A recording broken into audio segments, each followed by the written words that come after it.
Hello everyone, आज हम लोग बात करेंगे बहुत ही इंटरेस्टिंग टॉपिक एएसएम और जीएसएम के बारे में। बेसिकली एएसएम होता है एडिशनल सर्विलांस मेजर और जीएसएम होता है ग्रेडेड सर्विलांस मेजर। बेसिकली ये इसलिए होता है शेयर मार्केट में, जैसे कि अगर मान लीजिए कोई ऑपरेटर है, वो अगर चाहता है तो किसी भी शेयर को पिक करके कहीं पे भी ले जा सकता है, कोई सा भी टॉप बना सकता है उस पर्टिकुलर शेयर का, या फिर कोई सा भी बॉटम बना सकता है उस शेयर को शॉर्ट करके। तो होता क्या है, अगर मान लीजिए कोई एक रेगुलेटरी बॉडी सेबी की तरफ से अगर कोई गाइडलाइंस नहीं रहेगा या उस हर शेयर को मॉनिटर नहीं किया जाएगा, उसके अनफेवरेबल इवेंट्स को मॉनिटर नहीं किया जाएगा, तो वो शेयर का प्राइस कभी भी कहीं पे भी ट्रैप हो सकता है और रिटेलर्स को बहुत बड़ा नुकसान होगा। जिसके लिए सेबी ने ये दोनों सर्विलांस मेजर निकाले थे। और उसके इसमें स्टेज है, स्टेज 1, स्टेज 2, स्टेज 3, स्टेज 4। और इस स्टेजेस के बेसिस पे ये सर्विलांस में ये पर्टिकुलर शेयर्स को डाला जाता है, जिसका लेट्स से अगर किसी शेयर का प्रॉफिटेबिलिटी उसके प्राइस मूवमेंट को जस्टिफाई नहीं कर रहा है, तो ये एक्शन लिया जाता है।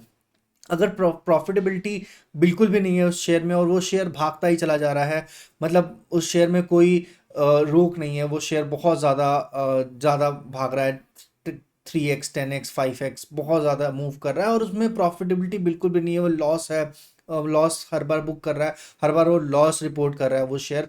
पर उसका प्राइस इसलिए भाग रहा है क्योंकि उसमें ऑपरेटर्स उस प्राइस को मूव कर रहे होते हैं, उसके शेयर्स को बार बार सेल आउट और बाई बैक करते हैं, जिसके कारण वो प्राइस मूवमेंट होता है। इस पर्टिकुलर चीज़ को रोकने के लिए सेबी ये ग्रेड एजीएस एएसएम और जीएसएम को इंट्रोड्यूस किया था। और ये इंट्रोडक्शन बेसिकली काफ़ी समय से था, सेबी के नहीं आने से पहले से भी ये समय था।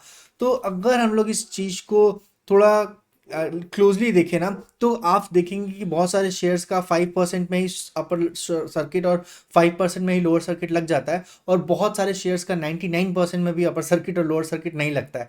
तो ये उसी एएसएम एंड जीएसएम के कारण होता है। अगर हम आपको स्क्रीन पे ले चले और आपके इसके स्टेजेस के बारे में अगर हम उसको बताएं, तो ये इसके 4 स्टेज होते हैं। फर्स्ट स्टेज ये बहुत ज़्यादा रिस्ट्रिक्टेड नहीं करता है, पर फोर्थ स्टेज जो है वो बहुत ज़्यादा रिस्ट्रिक्ट कर देता है।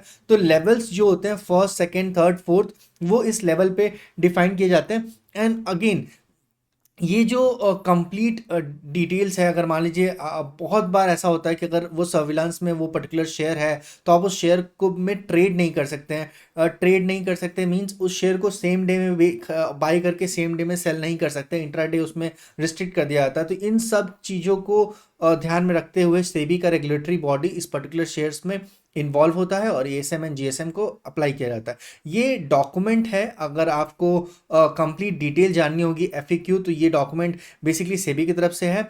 तो आप कभी भी इसमें जाकर एनएससी के वेबसाइट में अवेलेबल है, तो कभी भी इस पे जाकर आप इस कंप्लीट डिटेल एएसएम का और जीएसएम का जान सकते हैं, इसके स्टेजेस जान सकते हैं। और इसका अभी एक लाइव एग्जांपल हम आपको बताएंगे कि कैसे किसी शेयर में एएसएम एंड जीएसएम को अप्लाई किया लगता है और वो उसको आप कैसे देख सकते हैं। लेट्स से अगर आप कोई भी शेयर होल्ड कर रहे हैं और उसको बाय करने के समय जो पॉपअप आता है, वहाँ पे आपको बहुत क्लियरली शो कर दिया जाता है कि ये शेयर जो है वो जीएसएम के अंडर सर्विलांस मोड में एक्टिव है।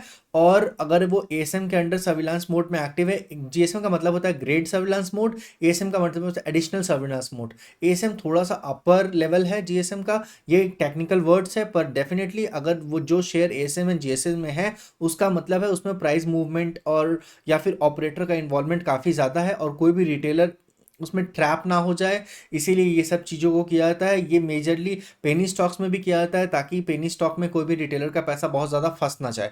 तो अगर आप देखेंगे क्लियरली, तो यहाँ आपको स्क्रीन पे दिख रहा होगा, ये वारिन रिन्यूएबल एनर्जी का है, जिसके बारे में हम लोग बहुत ज़्यादा बात कर चुके हैं। तो वारिन रिन्यूएबल एनर्जी का अगर आप देखेंगे एएसएम एंड जीएसएम मोड में, तो यहाँ पे आपको बहुत क्लियरली दिखेगा कि लेट्स से अगर एक एग्जांपल के तौर में आप देखें यहाँ पे, तो बहुत क्लियरली दिखेगा कि यहाँ पे स्टेज 1 का जीएसएम अप्लाइड है। And start date, entry date जो है उस जीएसएस की, वो 6 जून को स्टार्ट हुआ है एंड वो 24 जून को एंड हो गया था, एग्जिट हो गया था। मतलब वो एंट्री डेट मतलब वो जीएसएम के स्टेज 1 में गया था ग्रेड सर्विलांस मोड में, और वहाँ से वो 24 को एग्जिट हो गया था। उस पर्टिकुलर मूवमेंट में ड्यूरेशन में देखा जाता है, अगर कोई ऐसी अनइवन एक्टिविटी पाई गई और तो उसमें एक्शन भी लिया जाएगा, पर उसमें रिस्ट्रिक्ट कर दिया जाता है जो अपर कैप, लोअर कैप और आपका जो सर्किट होता है, अपर सर्किट, लोअर सर्किट, इन सब सारी चीज़ों को रिस्ट्रिक्ट कर दिया जाता है।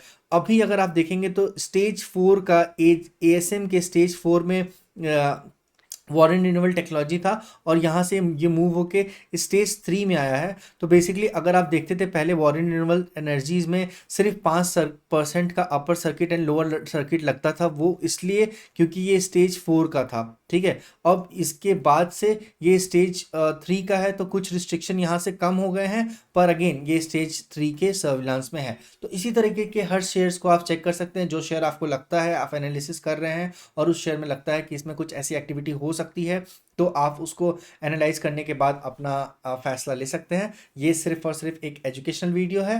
मिलते हैं नेक्स्ट वीडियो में, तब तक के लिए stay tuned, take care, thank you so much. और आप इस चैनल को जरूर सब्सक्राइब कर दीजिएगा ताकि ऐसे इंटरेस्टिंग वीडियो हम आप तक और लेके आ जाए।